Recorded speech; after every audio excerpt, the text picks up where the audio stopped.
Howdy, and welcome back to The Good, the Bad, and the Poorly Written. My name's Luke. I'm a writer, director, and film editor. And in this series, we're taking a look at my first feature screenplay and trying to make it a bit better. The script, titled Crime at 6,200 Feet, is a neo-noir about a ski bum living in South Lake Tahoe who attempts to investigate a crime. I wrote it when I was a ski bum living in South Lake Tahoe. Originally, I had 2 episodes planned for this section of the script, but once I started working on it, I realized there was double beats spread out between the 2 of them, so it really made more sense to tackle it as one. But it's almost 7 script pages, and honestly, it's pretty boring, so I'm not going to read the entire original. Instead, I'm going to do something similar to my last few episodes. I'm going to break down these 11 scenes, then show you how I went about rewriting them. First up, the plot. Scene 23. Sam gets lessons from a film noir. Hammett confirms their plans for tomorrow. 24. Getting ready montage. 25. Driving to ski area. 26. Riding chairlift. 26A. Snowboarding and film noir montage. 27. Meeting a new character, Cole. 27A. Riding chairlift with Cole. Ask about night of the burglary. 28. Walking in parking lot. Confirming plans for that evening. 29. Sam gives Hammett pizza and a notebook with list of suspects. 29A. Pizza making montage. 29B. Hammett gives Sam back notebook. Sam is busy making pizza. So the biggest problem here is that there's no conflict. Sam isn't trying to do anything, and no one is trying to keep him from doing it. The scenes all just tread water. It's somewhere between exposition and shoe leather, and it's not good. It also is full of double beats, like these. 2 scenes where characters talk about what they're doing later. 2 scenes where characters ride chairlifts. 2 process montages. 2 scenes where characters talk about doing a task, then having completed it. It's pretty clear there's a lot we don't need and a lot of repetition. Out of these 11 scenes, I only really like one, Scene 25, because it has some interesting character and setting work, so that one's going to stay. And there's one scene that's ripe for conflict, but currently doesn't have any.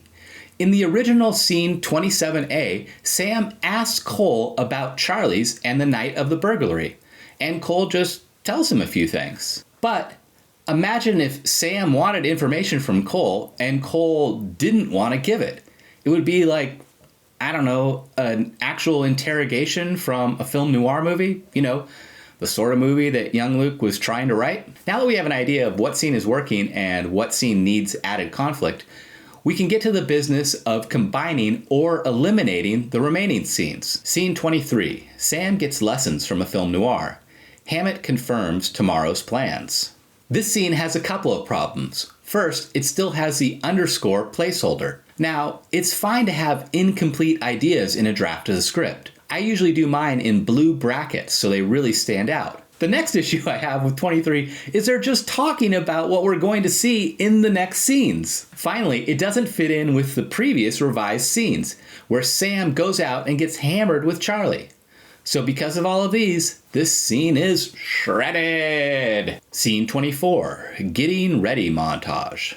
As far as the montages in this script go, this one is actually pretty decent. But I think it would be funnier if we went from Sam pounding a beer to Sam nursing a coffee with a hangover. So because of that, this scene is shredded. Scene 25, Driving to ski area. I like this scene, so I'm going to talk more about it at the end. Scene 26, Riding chairlift. Besides being a double beat with 27A, my big issue here is that nothing happens. Sam left his notebook in the car, so he can't actually ask Hammett anything. The scene doesn't yes and, it but knows itself. Yes and. A comedy principle where performers accept and build upon each other's ideas to collaboratively create a scene. But no. It's a new term that I made up to describe when the end of a scene undoes the setup, rendering the scene useless. So because of that, this scene is shredded. Scene 27, Meeting a new character, Cole. This scene actually works, so it stays. But them getting on the chairlift should have been slugged as a new scene, so that's why we now have a 27A. Scene 28, Walking in parking lot, confirming plans for that evening. This scene is mostly just confirming what the characters are gonna do later.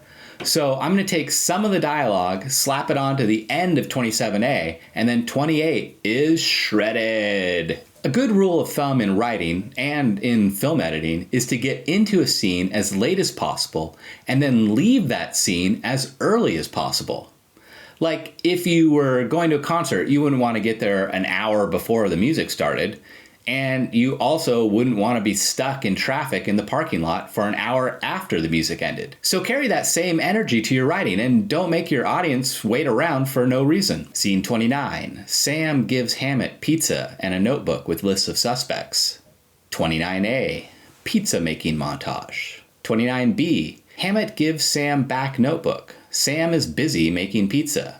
In these scenes, the important story beat is that Hammett gives Sam some details about the suspects by writing in Sam's notebook. But we have 3 scenes and we don't see him do the writing or have him talk to Sam about what he's written. So why not have him be already done with the writing when Sam brings him the pizza? That way we can do all 3 of these in just one scene. All right, now that we've gone through all those scenes, let's go back to scene 25.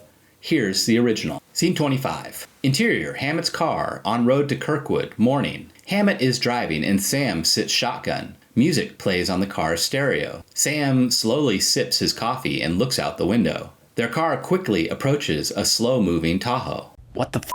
He downshifts and passes the SUV at 65 miles per hour. Going 35 with chains on? Who would buy a rear-wheel drive Tahoe? Some two-run soccer mom. The friends share a laugh. Can you get my piece out? Sam opens the glove box and pulls out a small glass pipe which he hands to Hammett. Thanks. Hammett takes the pipe and removes his hands from the wheel. Steering with his knees, he reaches into his pocket and pulls out a film canister. He takes a small piece of marijuana from it and packs it into the bowl. He puts the canister back in his pocket and takes out a lighter. He pauses the operation momentarily to pass another slow-moving vehicle, still driving with his knees. The 2 friends look at each other. Sam shakes his head and laughs. What? Sam sighs and whistles. Hammett ignites his drug and inhales deeply. He holds the smoke in his lungs for a minute before exhaling a thick plume of smoke. Cut to. This scene has some good humor, is unique to the setting, and tells us more about the characters. It shows us that Hammett is actively reckless by how he drives. And it shows that Sam is passively reckless because he doesn't say anything like, "Hey man, could you drive with your hands, please?" And here's my revised scene 25. Black. The sounds of road noise and a DJ shadow track filter in. Fade in. Interior, exterior, Hammett's car, morning. Sam takes a slow sip of coffee from his travel mug. He's wearing sunglasses, a beanie, and a vintage wool sweater. Slouched in his seat, he's nursing a hangover. What the f***? In the driver's seat, we see Hammett. He's wearing aviator sunglasses and has the hood of his hoodie on. He downshifts and passes a slow-moving Chevy Tahoe. Going 35 with chains on? Who would buy a rear-wheel drive Tahoe? Probably some two-run soccer mom. Rough night, huh? Altitude? Sam groans. Ugh, that was the start. You gotta take it easy, Sammy boy. You don't have the tolerance. Speaking of which, can you get my piece out? Sam opens the glove box and pulls out a small glass pipe which he hands to Hammett. Thanks. As Hammett takes the pipe, he removes his hands from the wheel and begins steering with his knees. Reaching into the pocket of his hoodie, he pulls out a film canister, then takes a small piece of marijuana from it and packs it into the bowl. He pauses momentarily to pass another slow-moving vehicle, still driving with his knees. Sam looks over, shakes his head, and sighs. What? I'm in complete control. Sam removes his sunglasses so he can give Hammett a very exaggerated eye roll. The guys laugh. Then Hammett raises his pipe. Off his spark, we cut to... All in all, these revisions took 7 pages and cut them down to just under 5. We added conflict, and each scene now keeps the story moving forward. If you want to see the complete original sequence and the complete revised sequence, check out the side-by-side PDF that I've uploaded. Link is in the description. Next time, we'll be taking a look at scenes 30 and 31, where Sam gathers some more intel and finds his next person of interest. Until then, be good and write well.